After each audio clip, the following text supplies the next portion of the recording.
Hello! Welcome back to Telugu వెలుగు YouTube channel. ఈరోజు వీడియోలో తెలుగుకు సంబంధించిన బిట్స్ అయితే చూద్దామండి. ఇవి 30 బిట్స్ అయితే మనకొస్తాయి టెట్‌కి. ఈ పేపరు 2024లో మనకి అక్టోబర్‌లో జరిగిన పేపర్. Social paper. సోషల్‌లో మనకి ఈ 30 బిట్స్ ఏ విధంగా ఇచ్చారు అనేదైతే ఈ వీడియోలో చూద్దామండి. ఈ తెలుగు వెలుగు యూట్యూబ్ ఛానల్‌లో తెలుగుకు సంబంధించిన కంటెంట్‌ని అయితే అప్‌లోడ్ అయితే చేస్తున్నాను. ఛానల్‌లో నేను చాలామంది టెట్ సిలబస్ అడుగుతున్నారు. నేను ఇంగ్లీష్‌లో ఉన్న టెట్ సిలబస్‌ని ట్రాన్స్‌లేషన్ చేసే వీడియోస్ అయితే అప్‌లోడ్ అయితే చేశానండి. సోషలు, మ్యాథ్స్, తెలుగు ఈ సిలబస్ అప్‌లోడ్ చేశాను. మీరు ఆ సిలబస్‌ని అయితే చూడండి. ఇప్పుడు మనకి టెట్ నోటిఫికేషన్ కూడా ఈ మంత్‌లో అయితే వస్తుంది. అందరూ నోటిఫికేషన్ వచ్చేంత వరకు వెయిట్ చేయకుండా ముందు నుంచే ప్రిపరేషన్ అయితే స్టార్ట్ చేయండి. నోటిఫికేషన్ వచ్చిన తర్వాత మనకి 45 డేస్ అయితే ఇస్తారంట. ఆ 45 డేస్‌లో ఇప్పుడున్న సిలబస్‌ని మీరు కంప్లీట్ చేయాలంటే సరిపోదు టైము. అందుకని మీరు ఇప్పటి నుంచి ప్రిపరేషన్ అయితే స్టార్ట్ చేయండి. మీరు ప్రిపరేషన్ స్టార్ట్ చేసేటప్పుడు ఫస్ట్ మీరు సిలబస్‌ని అయితే దగ్గర పెట్టుకోండి. ఆ సిలబస్‌లో ఉన్న టాపిక్స్‌ని అయితే ఫస్ట్ అయితే చదవండి. ఆ సిలబస్‌లో ఏ టాపిక్స్ ఉన్నాయో ఆ టాపిక్స్ నుంచే మనకైతే క్వెషన్స్ అయితే రావడం అయితే జరుగుతుంది. కాబట్టి మీరు సిలబస్‌ని అయితే ఫస్ట్ ప్రతి ఒక్కరి దగ్గర ఫస్ట్ ఉండాల్సింది సిలబస్ పేపరు. తర్వాత ప్రాక్టీస్ పేపర్స్. తరువాత మన text books, academic text books ఇవైతే కంపల్సరీగా అయితే మీరు తెచ్చి అయితే పెట్టుకోండి. వాటి ప్రకారం అయితే చదవండి. ఇప్పుడు ఫస్ట్ మీరు ఒక పేపర్ అని కాదు, మీరు 5, 6 పేపర్‌లని అయితే ఫస్ట్ ప్రీవియస్ పేపర్స్‌ని అయితే చేయండి. ప్రీవియస్ పేపర్స్‌ని చేశారనుకోండి, మీకు క్వెషన్స్ ఏ విధంగా వస్తున్నాయనేది తెలుస్తుంది. మీరు అసలు ముందు టెక్స్ట్ బుక్‌లో మనకి సిలబస్ ప్రకారం ఇస్తున్నారా లేదా అనేది కూడా మీకు తెలుస్తుంది. అందుకని మీరు ప్రీవియస్ పేపర్స్ ఫస్ట్ అయితే కొన్ని అయితే చెయ్యండి. చేసిన తర్వాత ప్రాక్టీస్ అయితే స్టార్ట్ చేయండి. రివిజన్ చేయండి. ఎంత రివిజన్ చేస్తే మీకు ఎంత ప్రాక్టీస్ పేపర్స్ చేశారనుకో అంత పర్ఫెక్షన్ అయితే అవుతారు. వీడియోలోకైతే వెళ్ళిపోదామండి. ఫస్ట్ టైం మా ఛానల్ చూస్తున్నట్లయితే సబ్స్క్రైబ్ అయితే చేసుకోండి. పక్కనే ఉన్న బెల్ ఐకాన్ని క్లిక్ చేసి పెట్టుకుంటే నేను పెట్టే ప్రతి వీడియో మీకు నోటిఫికేషన్ రూపంలో అయితే వస్తుంది. ఈ తెలుగుకు సంబంధించిన కంటెంట్‌ని అయితే నేను స్టార్ట్ చేయడం అయితే జరిగింది. సిక్స్త్ క్లాస్‌లో ఉన్న ఫస్ట్ సెమిస్టర్‌లోవి కవి పరిచయము ప్లస్ విషయ సూచికనైతే నేను వివరించాను. ఇంకా మీకు ఎలాంటి వీడియోస్ కావాలి మీకు అనేదైతే కామెంట్ సెక్షన్‌లో కామెంట్ అయితే చేయండి. వీడియో నచ్చితే లైక్ చేయండి. హైప్ ఆప్షన్‌లో పాయింట్స్ ఇవ్వండి. వీడియోని స్కిప్ చేయకుండా వీడియో మొత్తాన్నయితే మీరు చూడండి. మీకు అప్పుడే మీకు ఒక క్లారిటీ అయితే వస్తుంది. మీరు స్కిప్ చేశారనుకో మధ్యలో నేను ఏ విధంగా చదవాలి, క్వెషన్స్ ఏ విధంగా మీరు చెయ్యాలి అనేదైతే నేను చెప్తాను. ఆ విధంగా మీరు ప్రిపరేషన్ చేశారనుకోండి, మీరు 150కి 130 మార్క్స్ అయితే ఈజీగా తెచ్చుకోవచ్చు. అది ఏ విధంగా తెచ్చుకోవాలనేది కూడా వీడియోలో చెప్తాను. మీరు వీడియో స్కిప్ చేయకుండా వీడియో మొత్తాన్నయితే చూడండి. చూద్దామండి. ఫస్ట్ అయితే క్వెషన్స్ చూద్దాము. వినుకొండకు సమీపమున పసుపులేరు అనే చిన్న నది ఉంది. ఇది గుండ్లకమ్మలో బడును. గుండ్లకమ్మకు బ్రహ్మగుడి అని పేరు. శాసనములలో గమనించును పసుపులేటికే విష్ణుకుండి అని మరొక పేరుండెను. అచట తల ఎత్తిన వంశమే విష్ణుకుండీలు. వినుకొండకే విష్ణుకుండే నపురమని పేరు వచ్చెను. పై గద్యాన్ని అనుసరించి అసత్యాన్ని గుర్తించండి. ఇక్కడ మీరు క్వెషన్ చూడండి. మనకి సత్యం అడుగుతారు అన్ని క్వెషన్స్‌లో. ఇక్కడ అసత్యాన్ని గుర్తించండి అని అయితే అడిగారు. మనకి ఇప్పుడు ఉన్న కాంపిటీషన్‌కి క్వెషన్ ప్యాటర్న్స్ కూడా వేరుందండి. ఇంతకుముందు డైరెక్ట్ క్వెషన్స్ అడిగేవారు. ఇప్పుడు అప్లికేషన్ టైప్ అయితే అడుగుతున్నారు. అందుకే మీరు క్వెషన్ అయితే ఫస్ట్ అయితే బాగా చదవండి. ఇక్కడ చూడండి, ఫస్ట్ పసుపులేరుకు విష్ణుకుండి అనే పేరుంది. ఇక్కడ పసుపులేరుకు విష్ణుకుండి అనే పేరుంది అనేది ఇక్కడ ఉన్న సరైన సమాధానం. మరి ఒక పేరుంది అనేది ఇచ్చారు. వినుకొండకే విష్ణుకుండీపురం అనే పేరుంది. ఇక్కడ అది క్వెషన్ కూడా వినుకొండకే విష్ణుపురం అనేది ఉంది అనేది అయితే ఉంది. బ్రహ్మకుండికి పూర్వనామం విష్ణుకుండి అని శాసనంలో ఉంది. ఇక్కడ శాసనం చూడండి. అందుకే మీరు క్వెషన్ చదివితే ఈజీగా అయితే చేస్తారు. ఇప్పుడు మనకి పసుపులేరు గుండ్లకమ్మలో కలుస్తుంది.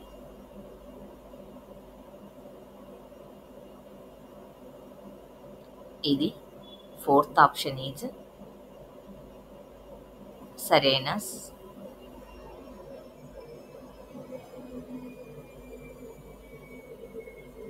బ్రహ్మకుండికి పూర్వనామం విష్ణుకుండి అని శాసనాలలో ఉంది.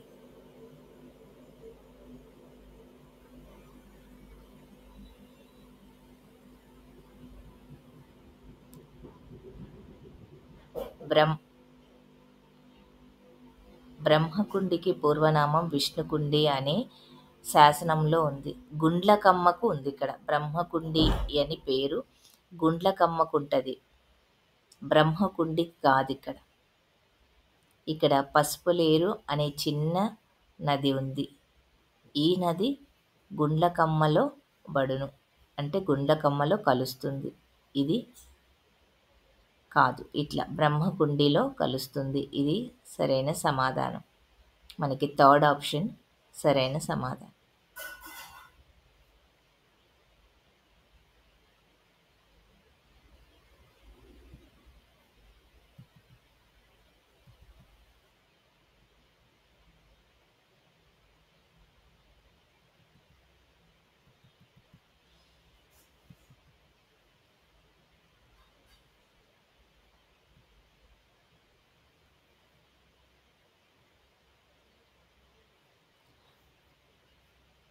ఇక్కడ నెక్స్ట్ చూడండి.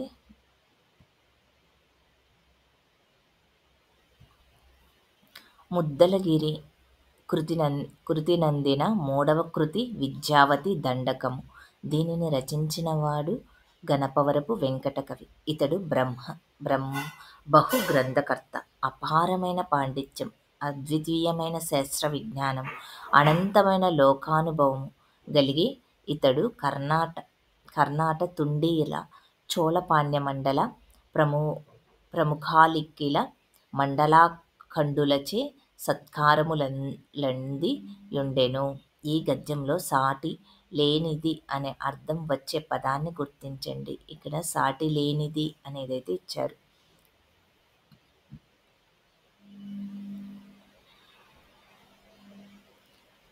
ఫస్ట్ ఆప్షన్ అపారము, సెకండ్ ఆప్షన్ అద్వితీయము, థర్డ్ ఆప్షన్ అనంతము, ఫోర్త్ ఆప్షన్ అఖండలం. సాటి లేనిది, అద్వితీయము అనేది సాటి లేనిది, అద్వితీయమైన శాస్త్ర విజ్ఞానము అనేది ఇచ్చారు ఇక్కడ. మనకి 2 గద్యాలు 2 పద్యాలు అయితే ఇస్తున్నారండి టెట్లో. మీరు ఖచ్చితంగా గద్యంనైతే మీరు చేయగలుగుతారు, పద్యాలనైతే మీరు చూసుకోండి. ఆ పద్యాలు కూడా చిన్న చిన్నవైతేనే ఇస్తున్నారు. కల్లగురుడు గట్లు కర్మ చేయంబులు, మధ్యగురుడు గట్టు మంత్రచయము, ఉత్తముండు గట్టు యోగ సామ్రాజ్యము, విశ్వదాభిరామ వినురవేమ. ఉత్తమ గురువు అనేది క్వశ్చన్ అయితే ఇచ్చారండి. ఫస్ట్ ఆప్షన్ మంత్రాలు ఉపదేశిస్తాడు, సెకండ్ ఆప్షన్ కర్మబంధాలు తగిలిస్తాడు, థర్డ్ ఆప్షన్ యోగాన్ని ఉపదేశిస్తాడు, ఫోర్త్ ఆప్షన్ రాజధర్మాన్ని ఉపదేశిస్తాడు. ఇక్కడ ఉత్తమ గురువు ఎవరు అని అయితే అడుగుతున్నారు. కళ్ళగురుడు గట్లు కర్మ చెయ్యంబు, కళ్ళు చేసేవా కళ్ళగురుడు అన్నప్పుడు కర్మ.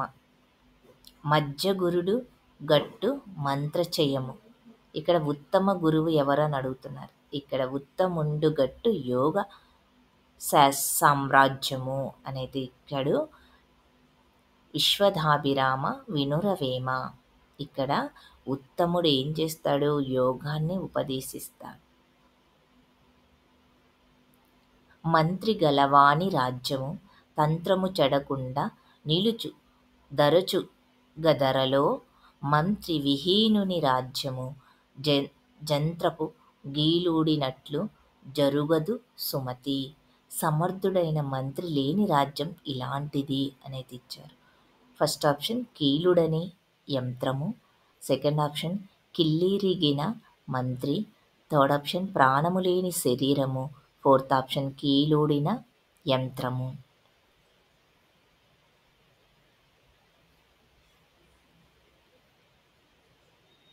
సమర్థుడైన మంత్రి లేని రాజ్యం ఇలాంటిదే అనేది ఇచ్చారు. సమర్థుడు లేనిది ఎలా ఉంటది? కీలుడిన యంత్రంలాగా ఉంటుంది. ఇక్కడ మీరు చూడండి.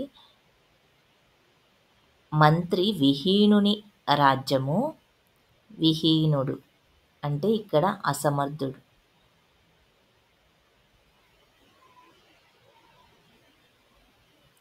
ఇక్కడ జంత్రపు కీలుడినట్లు జరగదు. పుట్టపర్తి సాయిబాబా గారి సూక్తులను ఆశావాది గారు ఈ పేరుతో పద్య రూపంలో రాశారు. 1 విభూతి గీత, సెకండ్ ఆప్షన్ లోక లీలా సూక్తము, థర్డ్ ఆప్షన్ పుష్పాంజలి, ఫోర్త్ ఆప్షన్ అంతరంగ తరంగాలు. విభూతి గీత. ప్రౌఢదేవరాయల ఆస్థానంలో వీరిని ఓడించి శ్రీనాథుడు కనకాభిషేక గౌరవాన్ని పొందాడు. First option Narayana Bhattu, second option Gauda Dindima Bhattu, third option Kashi Haribhattu, fourth option Gauda Kanku Bhattu. ఇక్కడ చూడండి, ప్రౌఢదేవరాయల ఆస్థానంలో వీరిని ఓడించి శ్రీనాథుడి నుంచి ఖచ్చితంగా బిట్ అయితే వస్తుందండి. టెట్లో వస్తుంది, డిఎస్సిలో వస్తుంది. ఈ చాప్టర్ శ్రీనాథుడు ఉన్న చాప్టర్ని మీరు పర్ఫెక్ట్గా అయితే చదవండి. గౌడ డిండిమ భట్టు. రచనలను రచయిత్తులను గుర్తించండి అనేది ఇచ్చారు. జతపరచమంటున్నారు. ఈ జతపరచం అనేటివి డిఎస్సిలో కూడా ఇస్తున్నారు. మీరు రచనలు రచయితలకి కూడా అన్ని ఫస్ట్ ఇండెక్షన్ అయితే మీరు బాగా చదవండి. గాజు బొమ్మలు, గొడుగు, చంద్రగ్రహణము, అనాథ, సత్యవతి, పవని నిర్మలా ప్రభావతి, పింగళి బాలాదేవి, కొలకలూరి స్వరూపారాణి. గాజు బొమ్మలు అనేది ఇచ్చారు.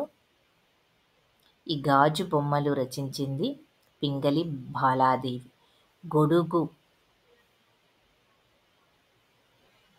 గొడుగు సత్యవతి. చంద్రగ్రహణము కొలకలూరి స్వరూపారాణి. అనాథ పవని నిర్మల ప్రభావతి. మర్రి చెట్టు పాఠ్యభాగ ప్రక్రియ ఏమిటి? ఫస్ట్ ఆప్షన్ జీవన చిత్రం, సెకండ్ ఆప్షన్ వ్యాసము, థర్డ్ ఆప్షన్ పర్యావరణ కవిత్వము, ఫోర్త్ ఆప్షన్ స్వగతము. ఇక్కడ మర్రి చెట్టు పాఠ్యభాగం, ఈ పాఠ్యభాగాల్లో నుంచి మనకు పాఠ్యభాగము, ప్రక్రియలు, ఇతివృత్తము గురించి అయితే బిట్లయితే మనకు డిఎస్సిలో వస్తుంది, ఒకటి టెట్లో వస్తుంది. మీరు అన్ని చాప్టర్లలో ఇవైతే మీరు పర్ఫెక్ట్గా అయితే చూసుకోండి. ఈ మర్రి చెట్టు పాఠాన్ని రచించింది పాఠ్య ప్రక్రియ ఏ ప్రక్రియకి చెందింది అంటే స్వగతం ప్రక్రియకి చెందింది. ఈ స్వగతము ఇతివృత్తం ఏమిటి అంటే సానుభూతి ఇతివృత్తం. రచయించింది ఎవరు అంటే త్రిపురనేని గోపీచంద్. మీరైతే ఈ 3 అయితే నోట్ అయితే చేసి పెట్టుకోండి. ఇక్కడ మీరు మర్రి చెట్టుకి పాఠానికి మీరు ఎవరు రచించారు అని అంటే త్రిపురనేని గోపీచంద్. మీరు ఈజీగా గుర్తు పెట్టుకోవాలి అని అంటే మర్రి చెట్టు రచయిత ఎవరంటే గోపి మర్రి చెట్టు ఎక్కాడు అనేది గుర్తుపెట్టుకోండి. ఇతివృత్తము సానుభూతి. అడవిని ఊయలలూగించే వాయురాగాలని విన్నాం, హోరు జలపాతాల బృందగానాలని అవతరించాము. పై పంక్తులు షేక్ ఖాజా హుసేన్ గారి ఈ వచన కవితలోనివి అనేది ఇచ్చారు. ఇక్కడ మనకి కొన్ని ఈ కొటేషన్లో ఉన్నాయి కూడా మీరు బాగా చదవండి. ఎందుకంటే మనకి ఈ గద్య భాగంలో ఇలాంటి క్వశ్చన్స్ అయితే అడుగుతున్నారు. First option Manikya Veena, second option సమదృష్టి, థర్డ్ ఆప్షన్ చిరుమాలిన్యము, ఫోర్త్ ఆప్షన్ చైతన్యము.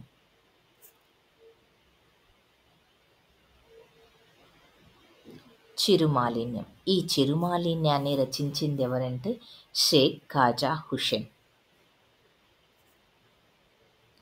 సోందేవుడు శివాజీ పాత్రలు గల పాఠం ఏమిటి? ఒకటి మాతృభావన, సెకండ్ ఆప్షన్ మాతృహృదయము, థర్డ్ ఆప్షన్ స్ఫూర్తి ప్రదాతలు, ఫోర్త్ ఆప్షన్ మన మానవీయులు, మన మహనీయులు. మాతృభావన. తనకు పరీక్షల్లో మంచి మార్కులు వచ్చాయని రఫీ చెప్పాడు. ఈ వాక్యంలోని ప్రత్యక్ష కథనం గుర్తించండి అనేది ఇచ్చారు. ఇక్కడ ప్రత్యక్ష కథనము, పరోక్ష కథనాలు అని ఉంటాయండి. పరోక్షం అంటే వేరే వాళ్ళ గురించి మీరు చెప్పడం, ప్రత్యక్షం అంటే నీ గురించి నువ్వు ఉన్నది ఉన్నట్టు చెప్పడాన్ని ప్రత్యక్షము అని అంటారు. నాకు పరీక్షల్లో మంచి మార్కులు వచ్చాయని రఫీ నాతో చెప్పాడు. వాడికి పరీక్షల్లో మంచి మార్కులు వచ్చాయని రఫీ చెప్పాడు. నాకు పరీక్షల్లో మంచి మార్కులు వచ్చాయి అని రఫీ చెప్పాడు. నాకు పరీక్షల్లో మంచి మార్కులు వచ్చాయి అని రఫీ చెప్పాడు. ఇక్కడ ప్రత్యక్షం అడిగాడు కాబట్టి తన గురించి తాను చెప్పాడు. నాకు పరీక్షల్లో మంచి మార్కులు వచ్చాయి అని రఫీ చెప్పాడు. ఇక్కడ నాకు పరీక్షల్లో మంచి మార్కులు వచ్చాయని రఫీ నాతో చెప్పాడు అనేది ఇది పరోక్ష వాక్యం. ప్రముఖులు రాసిన లేఖల్లో సాహిత్య విలువలు ఉంటాయి. అలాంటి ఒక లేఖను పరిచయం చేయడం ఈ పాఠం ఉద్దేశం. ఈ లేఖలు ఉన్నాయి కదండి మనకి ప్రతి 6th class, 7th, 8th, 9th క్లాసులలో అయితే మనకి ఈ లేఖల గురించి అయితే ఒక పాఠం అయితే ఉన్నాయి. ఈ లేఖలు మనకి చాలా రకాలు ఉంటాయి. ఇప్పుడు చూద్దామండి ఈ లేఖల గురించి. ప్రియమైన నాన్నకు, జానపదుని జాబు, థర్డ్ ఆప్షన్ చైతన్యమూర్తులు, ఫోర్త్ ఆప్షన్ ప్రియమిత్రునికి. ఈ లేఖలని మనకి ఎవరు రచించారు అనేది అయితే చూద్దాము. దీని ఇతివృత్తం ఏమిటి అనేది కూడా చూద్దాం. ప్రియమైన నాన్నకు అనే లెసన్ మానవ సంబంధాలకు సంబంధించిన లేఖలకు చెందినది. ఈ ప్రియమైన నాన్న లెసన్ని రచించిన రచయిత్రి పింగళి బాలాదేవి. బాల అనైతే గుర్తుపెట్టుకోండి. ప్రియమైన నాన్నకు ప్రియమైనది ఎవరు? బాలాదేవి అనేది అయితే గుర్తుపెట్టుకోండి. ఈ నానా లెసన్కి రచయిత ఎవరు అని అంటే నాన్నకి బాలాదేవి ఇష్టం. బాలలు పిల్లలు, నాన్నకి ఎవరిష్టం? బాలలు అంటే ఇష్టం కాబట్టి బాలాదేవి అనేది నాన్న అనే పేరు లేఖల గురించి వచ్చిందంటే బాలాదేవి అనేది గుర్తుపెట్టుకోండి. మానవ సంబంధాలు అనేది అయితే నాన్నతో సంబంధం ఉండేది ఎవరికి? మనతోటే ఉంటుంది కాబట్టి ఇక్కడ మానవ సంబంధాలు అని కూడా ఇతివృత్తాన్ని గుర్తుపెట్టుకోండి. లేఖలు అనేది నాన్నకి లేఖ రాసిండ్రు అనేది అయితే మీకు ప్రక్రియ గురించి అయితే తెలిసిపోతుంది. చైతన్యమూర్తులు. ఇప్పుడు ఎవరైనా చైతన్యమూర్తులు ఉన్నారంటే అవి ఏవైనా సరే మనకి వ్యాస ప్రక్రియకి చెందినవి అయితే ఉంటాయి. జానపదుని జాబు. ఈ జానపదుని జాబు మనకు రచించింది ఎవరు అంటే బోయి భీమన్న రచించారు, రచయిత. ఈ బోయి భీమన్న శ్రమ విలువలను చెప్పడమే ఈయన యొక్క ఈ జానపదుని జాబు యొక్క లెసన్. మన ఇతివృత్తం ఏమిటంటే శ్రమ విలువ చెప్పడం. ఆ ఉద్దేశం ఏమిటంటే ఆ గ్రామ పరిస్థితులను తెలపడం. ఆ గ్రామంలో ఉన్న పరిస్థితులను ఈ బోయి భీమన్న వాళ్ళ స్నేహితునికి ఒక లేఖనైతే రాశారు. ఆ గ్రామంలో ఉన్న ప్రజలు వాళ్ళ శ్రమని ఏ విధంగా కష్టపడుతున్నారు అనే దాని గురించి అయితే ఈ లెసన్ అయితే ఉంటుందండి. బోయి భీమన్న రచించాడు. ఈ లెసన్ కూడా చాలా ఇంపార్టెంట్. మీ జానపదుని జాబు ఇదైతే మీరు చదవండి. ప్రియమిత్రునికి అనేది అయితే ఇచ్చారు. ఈ ప్రియమిత్రునికి లెసన్ మానవ విలువలు. ఇక్కడ ఈ మిత్రునికి సంబంధించినవి మానవ విలువలను వస్తాయండి.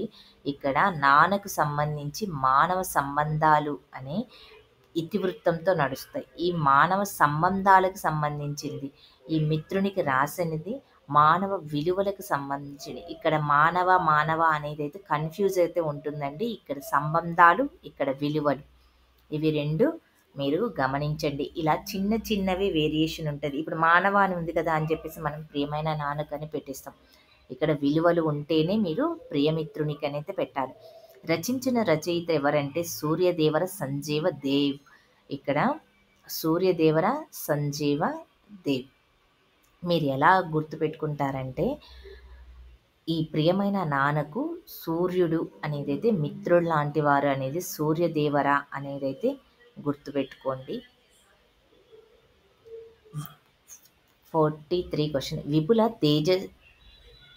తేజస్మేత బహుళ విఖ్యాత యాచక పారిజాత అని కుసుమధర్మన్న కొనియాడినది. ఫస్ట్ ఆప్షన్ ఆంధ్రమాత, second option Mother Teresa, third option చదువుల తల్లి, ఫోర్త్ ఆప్షన్ భరతమాత. ఇక్కడ భరతమాత. క్రింది పద్యపాదాలను సరియైన క్రమంలో అమర్చండి. అది ఏ సజ్జనాలియందు జల్పితి మేని. సెకండ్ ఆప్షన్ రాత గీచినట్టి గీతగాదే. థర్డ్ ఆప్షన్ నీటి మీద వ్రాత నిజము దుర్జన మైత్రి. ఈ చేయుచుండగనే నశించుచుండు అనేది అయితే ఇచ్చారు. ఇక్కడ మనకి ఫస్ట్ చూడండి, ఈ పద్యాల్ని ఎప్పుడైనా మీరు పద్యాల్ని వరుస క్రమంలో పెట్టండి అని అన్నప్పుడు మీరు పద్యాన్ని అయితే ఇట్లా క్లియర్గా చదవండి. అది ఏ సజ్జనాలియందు జల్పితి ఏని. ఏని అని అయితే ఇచ్చారు కదా. రాత గీచినట్టి గీత గాదే, ఇది క్వశ్చన్ మార్క్ ఇచ్చారు. నీటి మీద వ్రాత నిజము దుర్జన మైత్రి. చేయుచుండగనే నశించుచుండు అనేది నీటి మీద రాత నిజము దుర్జన మైత్రి. తర్వాత మైత్రి అంటే ఇక్కడ స్నేహము అనేది వచ్చింది కదండి. అది ఏ సజ్జనాలియందు జల్పితి ఏని.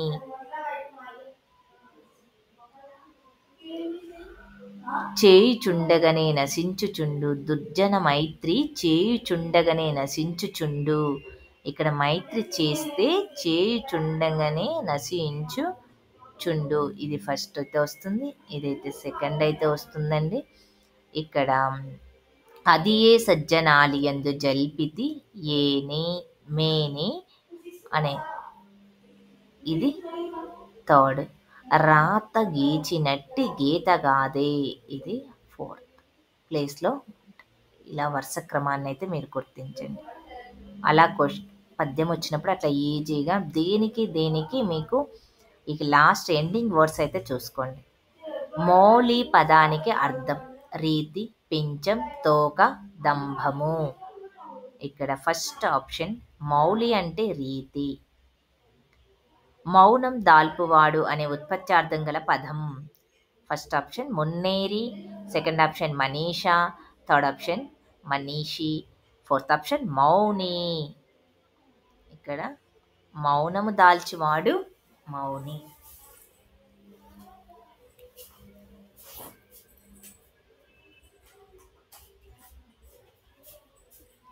మీరు ఇప్పటివరకు అయితే చూసారు కదా. మీకు వీడియో నచ్చితే లైక్ చేయండి. తానము పదానికి ప్రకృతి. ఫస్ట్ ఆప్షన్ తాళము, సెకండ్ ఆప్షన్ ధాన్యము, థర్డ్ ఆప్షన్ స్నానము, ఫోర్త్ ఆప్షన్ శ్వానము.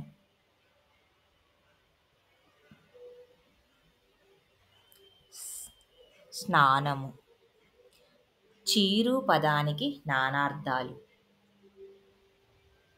మనకి నానార్థాలు, అర్థాలు, ఉత్పత్త్యార్థాలు ప్రతి దాంట్లో ఒక బిట్ అయితే ఉంటుంది. వస్త్రము, సెకండ్ ఆప్షన్ పిలుచు, థర్డ్ ఆప్షన్ చీల్చు, ఫోర్త్ ఆప్షన్ చెంబు.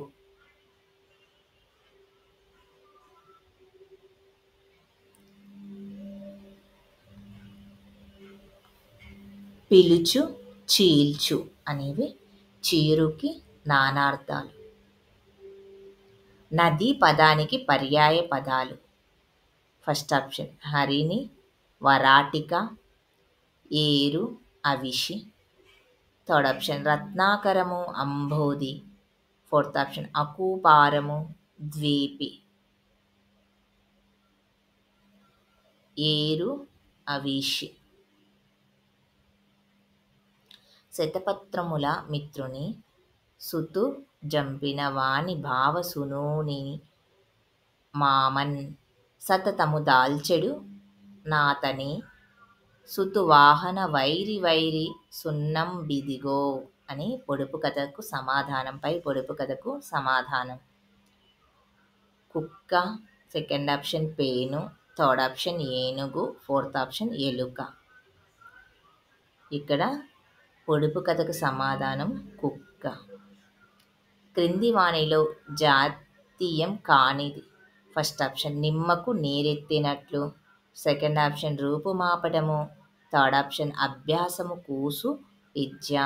ఫోర్త్ ఆప్షన్ కాలధర్మం చెందడం. జాతీయము కానిది అనేది ఇచ్చారు. ఇక్కడ అభ్యాసము కూసు విద్య. నా పెంపుడు ఏనుగు పేరు కరి, నాకో పెంపుడు పావురం కూడా ఉంది, దాని పేరు చిత్రగ్రీవం. ఈ మాటలు ఏ పురుషలో ఉన్నాయి? మనకి ఉత్తమ పురుష, మధ్యమ పురుష, ప్రథమ పురుష అని 3 రకాలు ఉంటాయి కదండి. నా పెంపుడు ఏనుగు పేరు కరి, నాకో పెంపుడు పావురం కూడా ఉంది, దీని పేరు చిత్రగ్రీవము. ఈ మాటలు ఏ పురుషలో ఉన్నాయి అంటే తన గురించి చెప్తున్నారు కాబట్టి ఇది ఉత్తమ పురుష. వేరే వారి గురించి చెప్తున్నారంటే అది మధ్యమ పురుష. నీ గురించి చెప్తే మధ్యమ పురుష. వేరే వారి గురించి చెప్తున్నారంటే ప్రథమ పురుష. పరులతో చెప్పి కోలును యుక్తముగాదు, గీత గీసిన ప్రత్యయము నా విభక్తి అని ఇచ్చారు. ఇది ఇక్కడ మనకి విభక్తులు ఉన్నాయి కదండి. 8 విభక్తులు ఉన్నాయి, 9 విభక్తులు అయితే ఉన్నాయి కదా. అవి చూడండి. ప్రథమ, ద్వితీయ, తృతీయ, చతుర్థి, పంచమి, షష్ఠి, సప్తమి, నన్ ఉన్నాయి కదా. ఈ 8 విభక్తులు మనకి చేతన్, చేతోడన్, తో అనేది తృతీయ విభక్తి. డూమువులు ప్రథమ విభక్తి.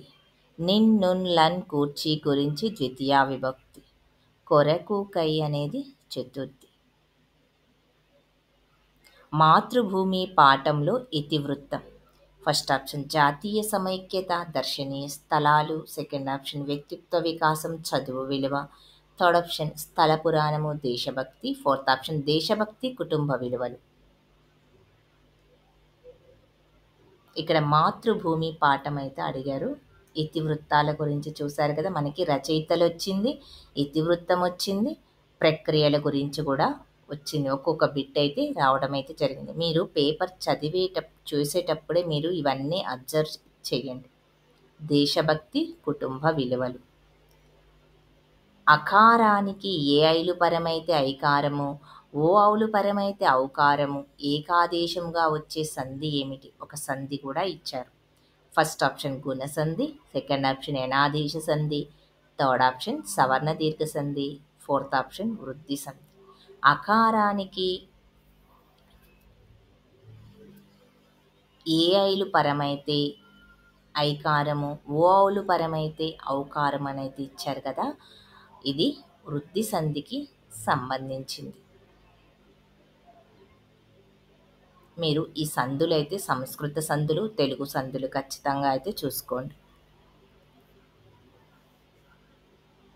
క్రింది వానిలో దిరుక్త టకార సంధికి చెందనిది అనేది ఇచ్చారు. కట్టెదురు, పట్టనంబది, కుట్టుసురు, చిట్టెలుక. ఇక్కడ పట్టనంబది. క్రింది వానిలో సంభావన పూర్వపద కర్మధారాయ సమాసం. ఫస్ట్ ఆప్షన్ పుండరీకాక్షుడు, సెకండ్ ఆప్షన్ కోమల కంఠము, థర్డ్ ఆప్షన్ వృక్షతతి, ఫోర్త్ ఆప్షన్ పారిజాత పుష్పం. ఇక్కడ పారిజాత పుష్పం సంభావన పూర్వపద కర్మధారాయ సమాసం. అంటే సంభావన పూర్వపద కర్మధారాయ సమాసంలో మనకి పేర్లు అయితే రావడం అయితే జరుగుతుంది.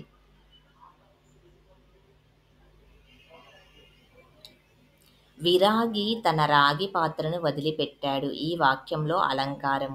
ఫస్ట్ ఆప్షన్ వృత్యానుప్రాస అలంకారం, సెకండ్ ఆప్షన్ యమకము, థర్డ్ ఆప్షన్ లాటానుప్రాసము, ఫోర్త్ ఆప్షన్ ముక్తప్రదగ్రస్తము. విరాగి తన రాగి పాత్రను, ఇక్కడ విరాగి అనేది పేరు, ఇక్కడ రాగి అనేది ఒక లోహము, వస్తువు. విరాగి విరాగి అంటే ఇక్కడ మనకి ఒక నేమ్ అయితే రావడం అయితే ఒక పేరు. ఇక్కడ రాగి అనేది ఒక పాత్ర, ఇది లోహంకి సంబంధించింది కాబట్టి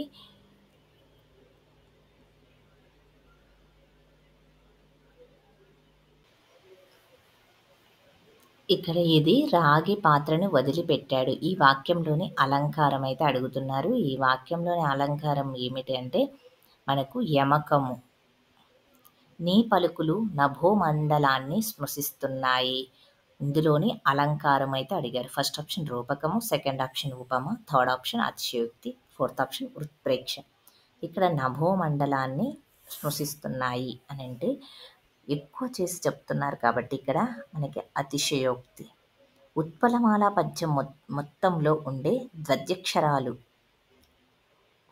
first option 4, second 8, third option 24, fourth option 16. ఇక్కడ ఇచ్చారు ఉత్పలమాలకు సంబంధించి పద్యం మొత్తంలో ఉండే ద్వ్యక్షరాలు అనేది ఇచ్చారు.